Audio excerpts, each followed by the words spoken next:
Chers habitants, aujourd'hui, on va vous parler éducation à travers notamment nos écoles. Nous sommes ici dans la première partie de la nouvelle école des Coquibus et je suis accompagné de Anne Pétureau qui est notre directrice générale des services de la ville.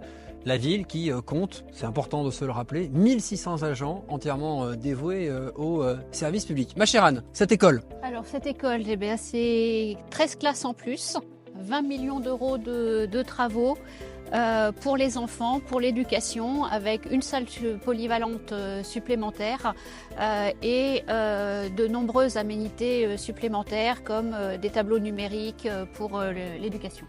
20 millions d'euros, on refait 14 écoles sur ce mandat, c'est celle dans laquelle on investit le plus. À l'origine, c'était d'ailleurs un projet de réhabilitation et avec le corps enseignant, on a décidé d'aller plus loin parce que les propositions qui nous ont été faites par les architectes allaient dans le bon sens. Et donc, elle fait partie de ces écoles reconstruites puisque c'est une école neuve, mais un endroit où il y a une école. Et donc forcément, pour les enfants, pour les enseignants, pour les parents, le temps du chantier est un temps particulièrement complexe. C'est la réalité dans pas mal de nos écoles. On a réussi ce tour de force de faire en un mandat 14 écoles reconstruites ou rénovées pour presque 150 millions d'euros d'investissement, 280 millions d'euros d'investissement en tout si j'y ajoute les gymnases, les espaces publics, les voiries, etc.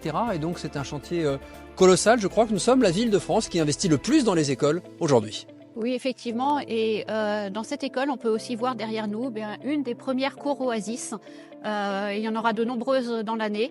Et donc, je remercie effectivement tous les collègues qui ont réussi à monter l'ensemble de cette PPI, de faire les chantiers, parfois en retard, mais ils se font. Et donc, c'est grâce à tous.